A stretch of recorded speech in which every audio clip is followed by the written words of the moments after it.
ఈనాటి జాతీయ యాదవ హక్కుల పోరాట సమితి ఆధ్వర్యంలో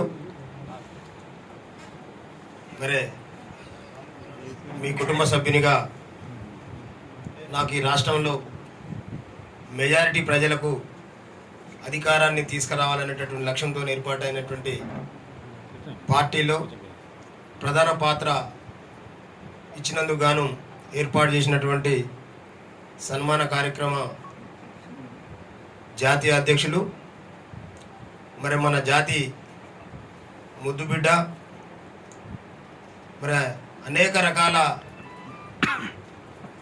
కష్ట నష్టాలను ఓర్చుకుంటూ ఈ జాతుల్ని రాజ్యాధికారం వైపు మళ్లించాలనేటటువంటి లక్ష్యంతో అనేక సంవత్సరాల నుండి పోరాటం చేస్తున్నటువంటి ఈ జాతి పెద్దన్న మేకల రాములు యాదవ్ గారికి, అదేవిధంగా మరి ఈ రాష్ట్ర అధ్యక్షులు మరి యువ నాయకులు అన్న దేవేంద్ర యాదవ్ గారికి, అదేవిధంగా ఈ రాష్ట్ర పాలిట్ బ్యూరో సభ్యులు గుడిగె శ్రీనివాస్ యాదవ్ గారికి, వెంకటేశ్వర యాదవ్ గారికి, సింహ యాదవ్ గారికి, లక్ష్మక్క గారికి, అదేవిధంగా నక్క శ్రీనివాస్ యాదవ్ గారికి, నందగోపాల్ యాదవ్ గారికి, కూరెల శ్రీనివాస్ గారికి, రవి యాదవ్ గారికి, నాగార్జున యాదవ్ గారికి, వినోద్ యాదవ్ గారికి, అదేవిధంగా మరి రాములన్న నాయకత్వంలో వివిధ జిల్లాలలో బాధ్యతలు వహిస్తున్నటువంటి జిల్లా అధ్యక్షులకు, జిల్లా కార్యవర్గానికి, అదేవిధంగా వివిధ గ్రామాల నుండి విచ్చేసినటువంటి నా యాదవ్ కుటుంబ సభ్యులందరికీ కూడా పేరు పేరున మనస్ఫూర్తిగా హృదయపూర్వక ధన్యవాదాలు తెలియజేస్తా ఉన్నాను. నిజంగా రాములన్న సన్మాన కార్యక్రమం అనగానే నేనే అడిగి మీటింగ్ పెట్టేయాలనేటటువంటి ఆలోచన ఉండే, కానీ అది నేను పెట్టేయడం అంటే నాకు నేనుగా ఏదో చేసినట్టు ఉంటుంది కాబట్టి నేను ఆలోచించే లోపే అన్న కార్యక్రమం ఉంటుంది అనగానే అన్న ఏ రోజు టైం డిసైడ్ చేసి ఆ రోజు నేను వస్తా అని చెప్పిన. ఎందుకు అంటే ఇది నా కుటుంబ సభ్యులతోనే ఏర్పాటయ్యేటటువంటి సమావేశం. మరి నా ఆలోచన, నేను ఆలోచిస్తున్నటువంటి తీరు ముందుగా ఈ కుటుంబ సభ్యులతో చర్చ చేయాలనేటటువంటి ఆలోచనతో మరి ఈనాడు మీ ముందుకు రావడం జరిగిందనేటటువంటి వాస్తవాన్ని కూడా మీ అందరికీ కూడా ఈ వేదిక ద్వారా తెలియజేస్తూ ఉన్నాను. నిజంగా సోదరులారా, మనం ఆలోచన చేయాల్సినటువంటి సందర్భం. సూర్యన్న ఒక్క 5 నిమిషాలు నా కోసం సెల్ ఫోన్లు రింగ్ కావడం కానీ సెల్ ఫోన్లు ఎత్తడం కానీ కొద్దిగా పక్కా పెట్టండి. నేను ఎంతో ప్రేమగా మీతో మాట్లాడాలి, అన్ని షేర్ చేసుకోవాలని వచ్చినా కాబట్టి ఒక 5 నిమిషాలు ఎక్కువైనా నేను వాళ్ళతో మాట్లాడితే ఆయన ఎంత పెనాల్టీ వేస్తే అంత కడదాం, కానీ మిమ్మల్ని మాత్రం నేను మాట్లాడాలనుకున్నంత విన్న తర్వాత బయటకు వెళ్తాం. సన్మానం తర్వాత ఎందుకు చెప్తున్నా అంటే ఈ రాష్ట్రంలో మెజారిటీ వర్గాలైనటువంటి బీసీలు మరి అందులో ఉండబడినటువంటి 130 కావచ్చు, 110 కావచ్చు, 120 కులాలలో మెజారిటీలో ఉన్నటువంటి వాళ్ళం మనల్ని పరిపాలించినటువంటి ఈ 70-80 ఏళ్ళ పాలకులు అనేక సంవత్సరాల నుండి మనల్ని బానిసలుగా, అంతేకాకుండా శూద్రులుగా అవమానీయ కోణంలో చూసినటువంటి చరిత్ర. అంతేకాదు మనకంటే ముందు తరం సంచార జాతులుగా మరి నాగరికత తెలియనటువంటి స్థితిలో మనల్ని నడిపించినటువంటి వాస్తవాలు మనం గుర్తు చేసుకోవాల్సినటువంటి అవసరం ఉంది. కానీ మరి ఈనాడు మనం అక్కడి నుండి గ్రామాలలో వ్యవసాయదారులుగా, అనేక రకాల ఉత్పత్తి వర్గాలుగా ఈ దేశ రాష్ట్ర సంపదలు సృష్టించేటటువంటి వాళ్ళలో మరి మన వాటా మనం పోషిస్తున్నటువంటి పరిస్థితి. మరి ఇన్నిటిలో భాగస్వామ్యం అవుతున్నప్పటికీ మరి రాజకీయాల్లో ఇప్పటి వరకు మనల్ని పరిపాలించినటువంటి కావచ్చు, మన పార్టీలు అనుకునే మన భాగస్వామ్యంతో నడిపిస్తున్నటువంటి పార్టీలు కావచ్చు, ఈ 70-80 ఏళ్ల కాలంలో ఎందుకు మనల్ని ఈ అధికారం అనే దాంట్లో వాటాదారులుగా చేర్చాలనేటటువంటి కనీస ఆలోచన కూడా ఎందుకు చేయలేదనేటటువంటి వాస్తవాన్ని కూడా మనం ఇవాళ గుర్తు చేసుకోవాల్సినటువంటి సందర్భం. మరి ఇలాంటి పరిస్థితుల్లో మనకంటే ముందున్న తరం సంచార జాతులుగా, శూద్రులుగా, బానిసలుగా ఉన్నప్పటికీ మనకు ఒక రకమైనటువంటి జీవితాన్ని ఇచ్చినటువంటి చరిత్ర మన కుటుంబీకుల్ది, మన పూర్వీకులది.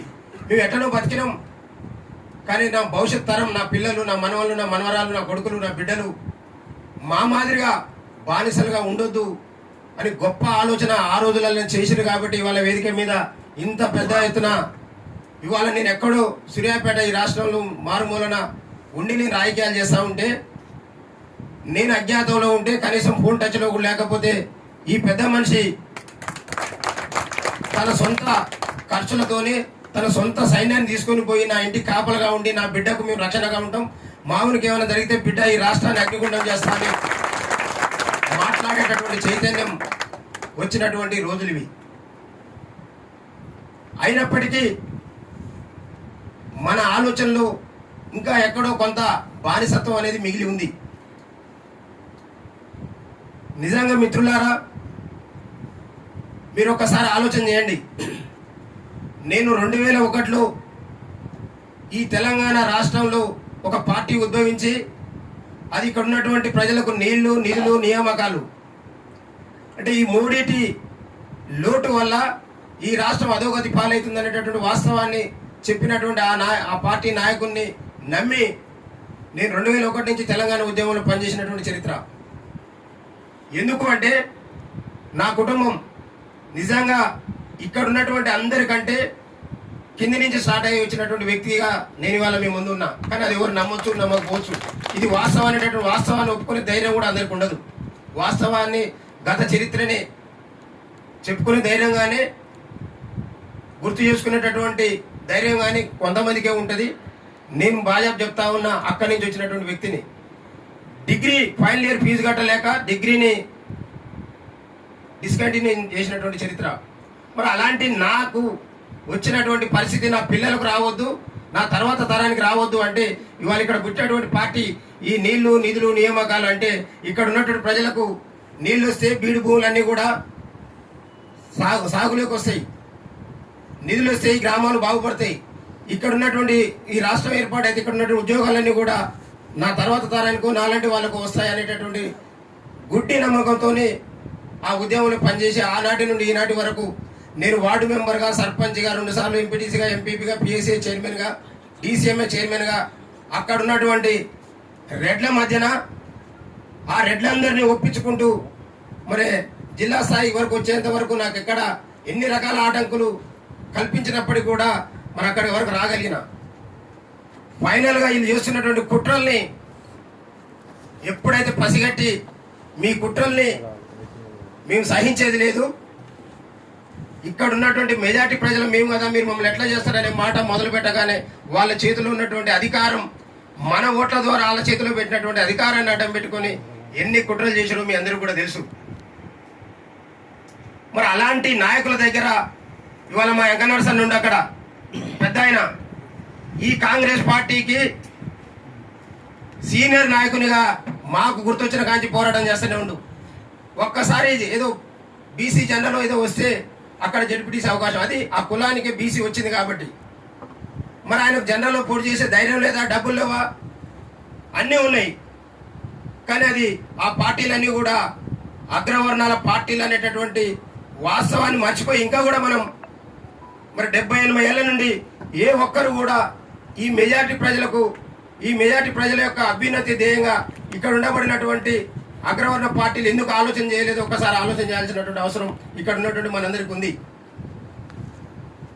మరి ఇప్పుడు ఇంతకాలం తర్వాత ఇవాళ ఈడబ్ల్యూఎస్ కావచ్చు, ఇంకా రాజకీయంగా ఇవాళ కాంగ్రెస్ పార్టీ పెద్దలు చెప్పినట్టుగా కామారెడ్డి డిక్లరేషన్ కావచ్చు, అంటే ఎన్నికల ఎజెండా ఒకటి, పార్టీ ఎజెండాలు వేరు వేరు ఎజెండాలు పెట్టుకొని ఎన్నికలు రాగానే ఎన్నికల స్టంట్గా మరి వాళ్ళు మనల్ని మోసపూరితమైనటువంటి ప్రకటనలతోనే మనతో ఓట్లు వేయించుకొని అధికారంలోకి వచ్చిన తర్వాత ఇవాళ మీరు అందరూ చూస్తూ ఉన్నారు.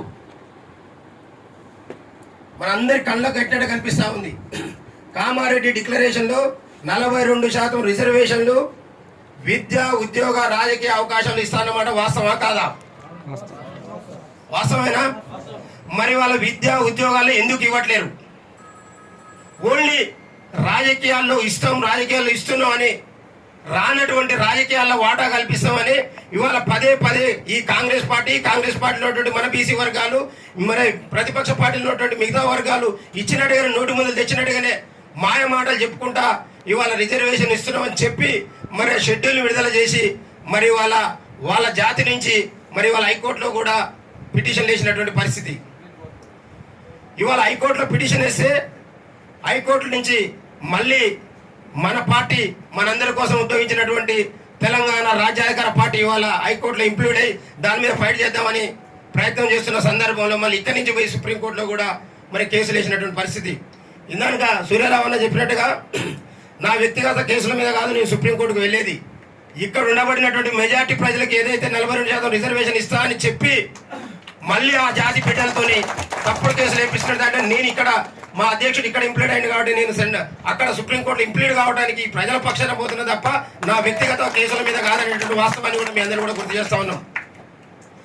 అందుకనే సోదరులారా, ఇవాళ గ్రామీణ వాతావరణంలో కావచ్చు, పట్టణ వాతావరణంలో కావచ్చు, ఇవాళ మనం అదృష్టవంతులం. ఇవాళ మన పెద్దలు ఎంబీసీ కులాలకు జరుగుతున్నటువంటి అన్యాయం మీద అనేక సంవత్సరాల నుంచి పోరాటం చేస్తున్నటువంటి వ్యక్తి ఇప్పుడు ఇంతకుముందు ఒక మాట చెప్పిండు.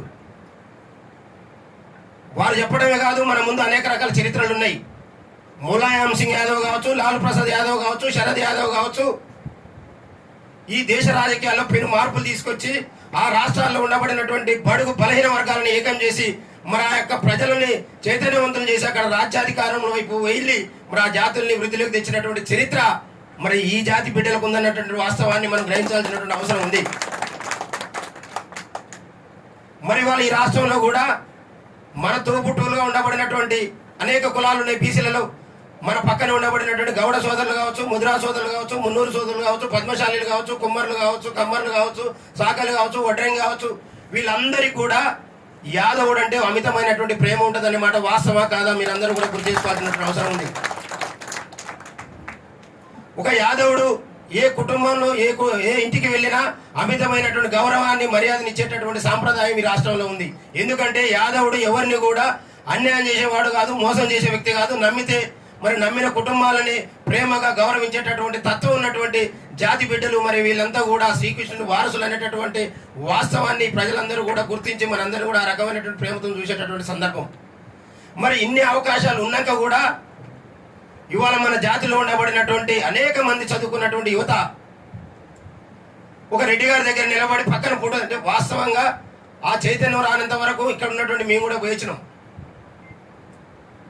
నేను 2001 నుండి 2025 వరకు ఓటమి లేని నేతగా ఈ రెడ్ల మధ్యన ఆ రెడ్డి కాంచి ఈ రెడ్డి కాడికి, ఈ రెడ్డి కాంచి ఆ రెడ్డి కాడికి పోయి అక్కడ నేను ఏం చెప్తే అదే జరిపించుకుని వచ్చినటువంటి చరిత్ర. మరి ఈ రెడ్ల మీద పోరాటం చేయడానికి 22 సంవత్సరాలు 23 సంవత్సరాలు అన్ని వర్గాలను కలుపుకొని అన్ని స్థాయిల్లో విజయం సాధించినటువంటి వ్యక్తిని.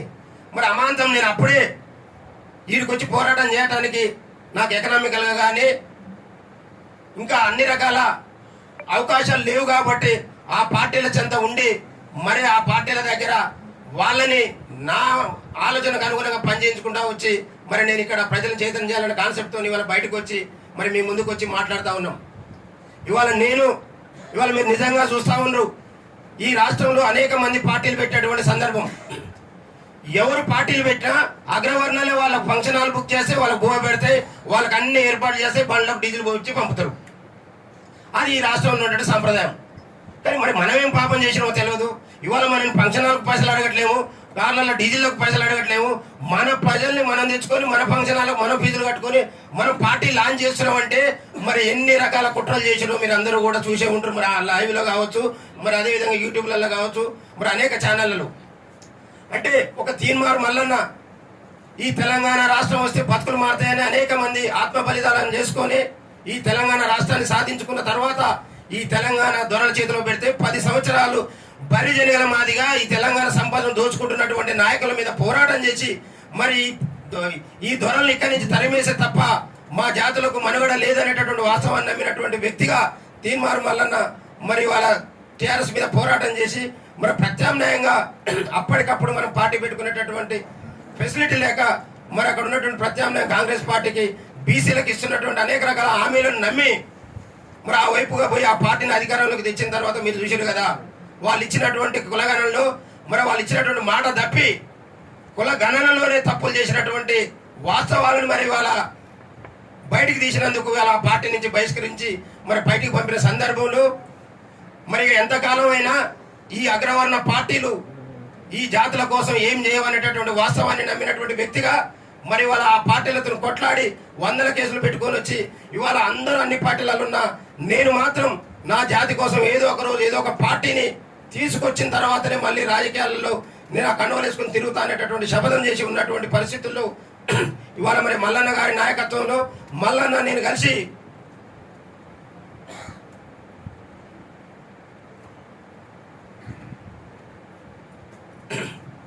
ఇంతకుముందు మన దేవేంద్ర గారు చెప్పినట్టు సూర్యరావణ చెప్పినట్టుగా ఏదైతే పార్టీ తెలంగాణ మెజార్టీ ప్రజల కోసం వచ్చినటువంటి తెలంగాణ రాజ్యాధికార పార్టీలో మల్లన్నతో పాటుగా క్రియాశీలకమైనటువంటి పాత్ర ఉందని వారు చెప్పింది ముమ్మాటికి అది సత్యమైనటువంటి వాస్తవాన్ని కూడా మీ అందరి మీద గుర్తు చేస్తా ఉన్నాను.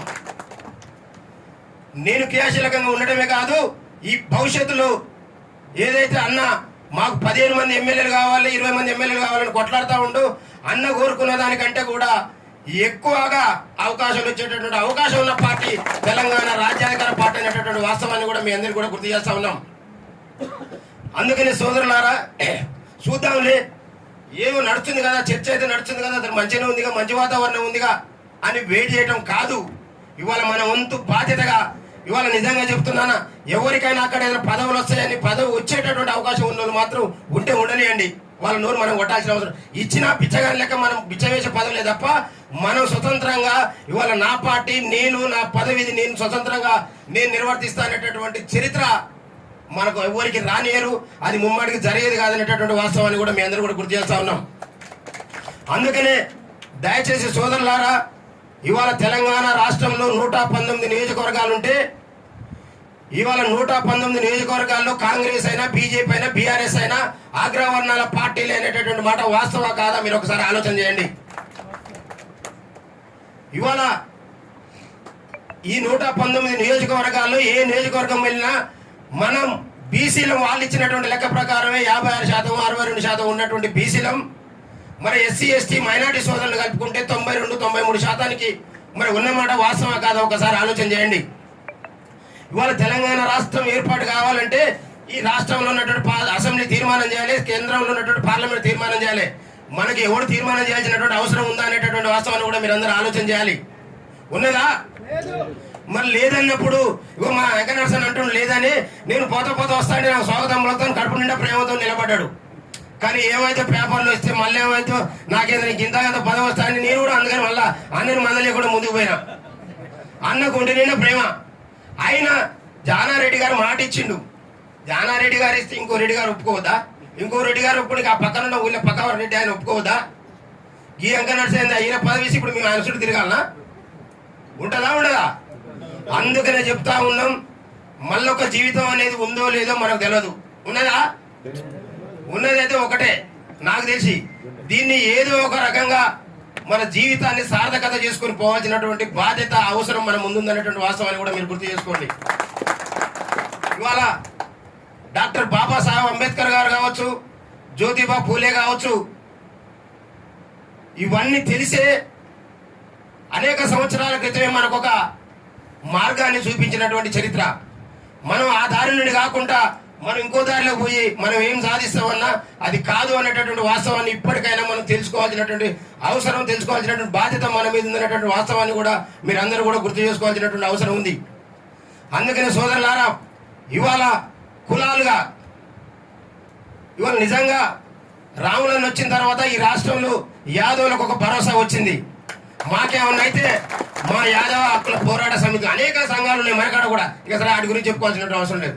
కానీ ఇది సక్సెస్ఫుల్ గా నడుస్తున్నటువంటి యాదవ హక్కుల పోరాట సమితి అనేది ఎక్కడ యాదవ బిడ్డకు అన్యాయం జరిగినా, ఎక్కడ వాళ్ళకి సమస్య ఉందన్నా వాళ్ళు పిలిస్తే కాదు పోయేది, వెతుక్కుండా పోయేటటువంటి గొప్ప నాయకత్వాన్ని ఇవాళ ఈ రాష్ట్రంలో యాదవ కులానికి అందించినటువంటి చరిత్ర మరి రాములన్నకు ఉంది. మరి రాములన్నకు మనం అందరం కూడా రుణపడి ఉండాల్సినటువంటి అవసరం ఉంది. రాములన్నని మనం కంటికి రెప్పలా కాపాడుకోవాల్సిన అవసరం ఉంది. ఆయన వయసు అన్ని వదిలేసుకొని ఆ బీజేపీ ఆఫీస్ ముందు ఒకరు ధర్నా చేసిన పోరాగాల కంటే ఎక్కువ ఉరుకులో పెడతా ఉండా బారికేళ్ళు నూకేసుకుంటా. అప్పుడు ఏదైనా జరిగితే తన పరిస్థితి ఏంది, తన పిల్లల పరిస్థితి ఒక్క క్షణం కూడా ఆలోచన చేయనటువంటి సందర్భం. అంటే ఇలాంటి నాయకుల్ని మనం ఫాలో కావాల్సినటువంటి అవసరం ఉంది. అందుకనే చెప్తా ఉన్నాం, ఇవాళ యాదవులమే ఈ రాజ్యాధికార పార్టీకి నాయకత్వం వహించాల్సినటువంటి అవసరం ఉందనేటటువంటి వాస్తవాన్ని కూడా మీ అందరూ కూడా గుర్తు చేస్తా ఉన్నాం. ఎందుకంటే మెజారిటీలో అయినటువంటి బీసీలలో అన్ని వర్గాలు ప్రేమించేటటువంటి కులం ఏదైనా ఉందంటే అది యాదవ కులం. మరి అంత గొప్ప కులంలో పుట్టేటువంటి మనం నాయకత్వ పడిమని పెంపొందించుకోకుండా చూద్దాంలే అయినాడు పోదాంలే అనేటటువంటి ధోరణి విడనాడాలని కూడా మీ అందరూ కూడా విజ్ఞప్తి చేస్తా ఉన్నాం. నిజంగా సోదరులారా ఒక్కసారి ఆలోచన చేయండి. ఒక నియోజకవర్గాన్ని తీసుకుంటే ఒక గౌడ సోదరుని, ఒక ముదిరాజు బిడ్డని, ఒక మున్నూరు కాపుని, ఒక పద్మశాలిని, ఈ 4 కులాలని దగ్గర పెట్టుకుంటే మన ఎంబీసీ వర్గాలు ఆటోమేటిక్గా మనతోనే వస్తాయి. మనం ఐక్యమైన తెలిసిన మరుక్షణమే మిగతా వర్గాలు మన దగ్గరకు వస్తాయి. మరి ఇంత అవకాశాలు ఉన్నాక కూడా మనం ఎందుకు వెయిట్ చేయాలని చెప్తా ఉన్నా. మీరు ఒక్కసారి గుర్తు చేసుకోండి, 2014లో కేసీఆర్ తెలంగాణ రాష్ట్రం కోసం నిజాయితీగా పోరాడినాం అనేటటువంటి సంకేతం ఈ ప్రజల్లోకి చేరిన తర్వాత కాంగ్రెస్ పార్టీలో నేనున్న ఆ రోజు 6.5-7 ఫీట్లు ఉన్నటువంటి నాయకులు తెల్ల కత్తర్ సొక్కాలు వేసుకుని రోడ్ల మీద తిరిగేటటువంటి నాయకులు. మరి అలా బీఆర్ఎస్ పార్టీ బీఫామ్ తీసుకొని పోయినటువంటి వాళ్ళకు స్లిప్పర్స్ కూడా చక్కగా లేవు, చినిగిన పాయింట్లు, వాళ్ళ స్కూటర్ కూడా చక్కగా లేదు. మా నల్గొండ జిల్లాల చరిత్ర చెప్తా ఉన్నాం. కానీ అక్కడ బీఫామ్ తీసుకొని వేసి వచ్చిన తర్వాత టీఆర్ఎస్ పార్టీ గుర్తు ఎక్కడుందని దోలాడుకుంటా పోయి మరి అక్కడ ఓటేసినటువంటి చరిత్ర ఈ తెలంగాణ రాష్ట్ర ప్రజలకు ఉంది. తెలంగాణ రాష్ట్రం అనేక రకాల చరిత్రలకు నిలవైనటువంటిది. తెలంగాణ సాయుధ రైతాంగ పోరాటం నుంచి కావచ్చు, తెలంగాణ తొలి మలిదశ ఉద్యమాలు కావచ్చు, బ్రిటిష్ వాళ్ళది కావచ్చు, నిజాం పోరాటం కావచ్చు, అన్ని ఉద్యమాలకు పుట్టినిల్లు లాంటిది తెలంగాణ రాష్ట్రం. కాబట్టి తెలంగాణలో ఉన్నటువంటి ప్రజలు చైతన్యవంతులు. కానీ ఇక్కడ ఉండబడినటువంటి నాయకత్వమే కొంత వేచి చూసేటటువంటి ధోరణితో ఉంటుంది. కాబట్టి దయచేసి మిత్రులారా, ఎక్కడికక్కడ మీకున్నటువంటి అవకాశాలు ఇంకా ఒకవేళ Congress party, BJP party, BRS party బీఫామ్లు ఇచ్చిన తీసి విసిరేయాల్సినటువంటి చరిత్ర, విసిరేయాల్సినటువంటి సందర్భం మరి ఇప్పుడు మనకు ఆసన్నమైంది అనేటువంటి వాస్తవాన్ని కూడా మీ అందరూ కూడా గుర్తు చేస్తా ఉన్నాం. ఇవాళ తెలంగాణ రాజ్యాధికార పార్టీ మొట్టమొదటి సమావేశాన్ని వరంగల్లో నిర్వహించుకున్న సందర్భంలో మనం కొన్ని ప్రకటించడం జరిగింది. అంటే ఇవాళ సగానికి పైన పడినటువంటి 3 లక్షల కోట్ల బడ్జెట్ ఉన్నటువంటి ఈ రాష్ట్రంలో మనం 1 లక్ష కోట్ల బడ్జెట్తోనే మన బీసీలను బలోపేతం చేసుకుంటాం అనేటటువంటి తీర్మానం చేసుకోవడం జరిగింది. అది జరుగుతుందా అనే సందేహం ఉన్నటువంటి చాలా మంది మళ్ళీ మాతో మాట్లాడిన తర్వాత ఎక్కడిది మీకు ధైర్యం? అవును కదా, నిజంగా సగానికి పైన ఉన్నటువంటి ప్రజలకు పంచాల్సినటువంటి వాటా ప్రకారం పంచితేనే కదా ఇవాళ మనం ఈ పంచకపోవడం వల్ల మనం వెనకబడింది. ఇవాళ ఈడబ్ల్యూఎస్ కోటా ఉంది. మన పిల్లలు చదువుకున్నటువంటి ప్రతి ఒక్కరికి తెలుసు.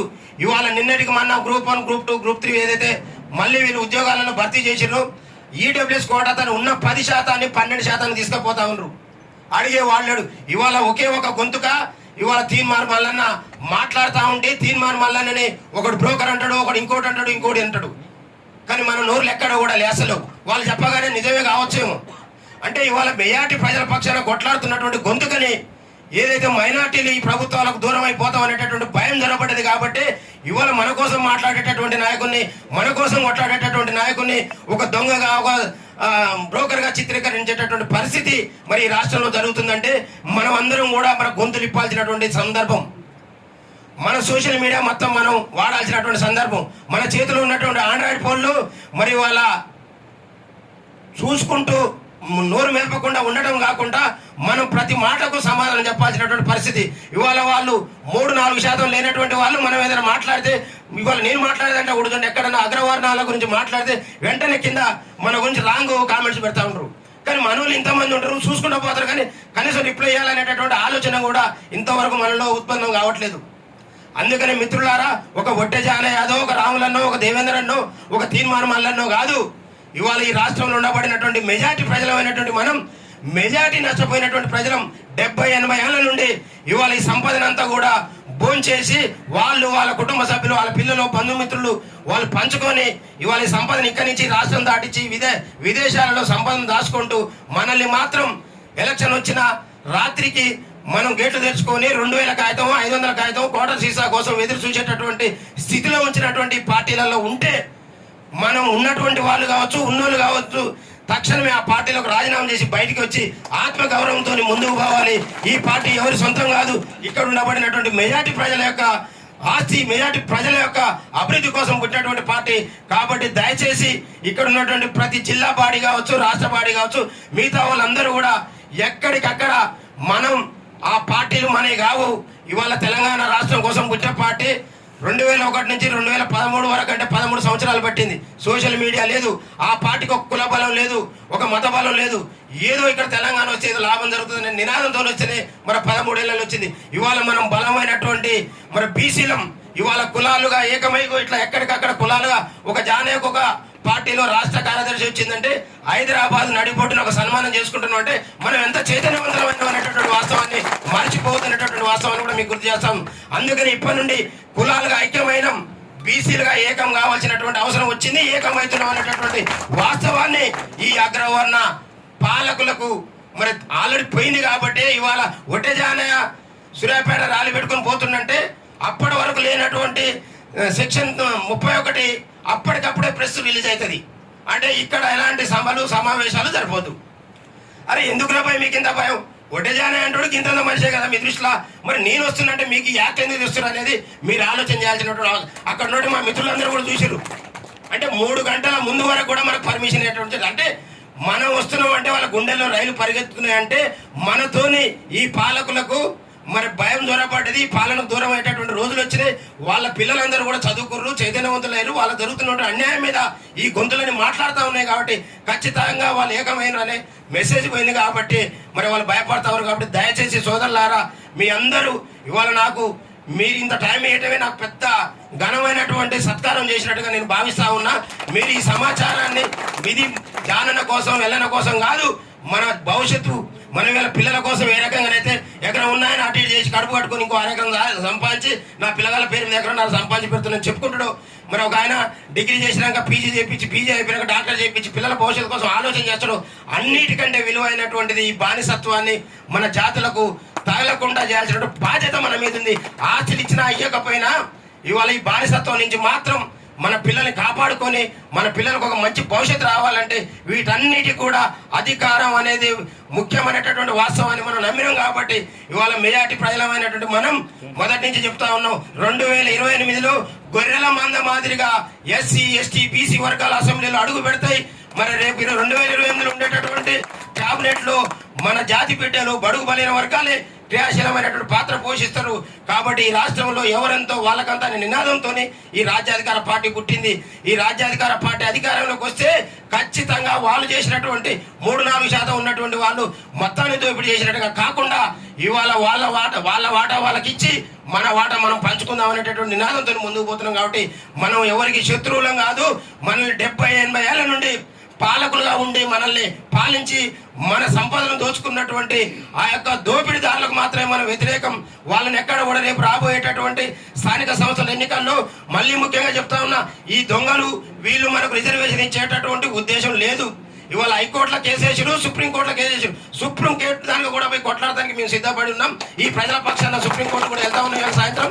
అయినా మీరు ఈ రిజర్వేషన్ వచ్చినా రాకున్నా జనరల్ స్థానం ఉందంటే ఖచ్చితంగా రాజ్యాధికార పార్టీ పక్షాన మీ నామినేషన్ పడాలి. మీరు ఎట్లా గెలవరో మేము చూస్తా ఉన్నాం. ప్రజలు ఎట్లా చైతన్యం చేయాలో ఈ వర్గాలన్నీ కూడా వచ్చి మీ ఊర్లలో ప్రచారం చేస్తుంది. కాబట్టి ఎక్కడికక్కడ ఇంకా కాంగ్రెస్ బీఫామ్ కోసం, బీఆర్ఎస్ బీఫామ్ కోసం, బీజేపీ బీఫామ్ కోసం పాకులు ఆడొద్దు. ఖచ్చితంగా 2-3 ఏళ్లలో మనం ప్రజల్ని మన రాజ్యాధికారం తీసుకొస్తున్నాం. కాబట్టి 2028లో ఈ రాజ్యాన్ని మరో బీసీ బిడ్డ అధిరోహించబోతా ఉండు. వారి నాయకత్వంలో మనం కలలు కన్నటువంటి ఈ 70 ఏళ్ల కుట్రలన్నింటినీ కూడా మనం పారదోలి మన జాతులకు కావాల్సినటువంటి అవకాశాలను అందిస్తామని తెలియజేస్తూ, మరి నాకు ఇంత పెద్ద ఎత్తున ఈ యొక్క సమావేశాన్ని ఏర్పాటు చేసి మరి నాకు సన్మాన కార్యక్రమాన్ని ఏర్పాటు చేసినటువంటి మా అన్న, ఈ జాతి ముద్దు బిడ్డ, అదేవిధంగా మా సోదరులు దేవేంద్ర గారికి, వేదిక మీద ఉన్నటువంటి మిత్రులందరికీ, వేదిక ముందు ఉన్నటువంటి మా అన్నదమ్ములందరికీ కూడా, నా కుటుంబ సభ్యులందరూ కూడా పేరు పేరున పాదాభివందనాలు తెలియజేస్తూ ముగిస్తున్నాను. జై బీసీ, జై బీసీ. అన్న ధన్యవాదాలు అన్న.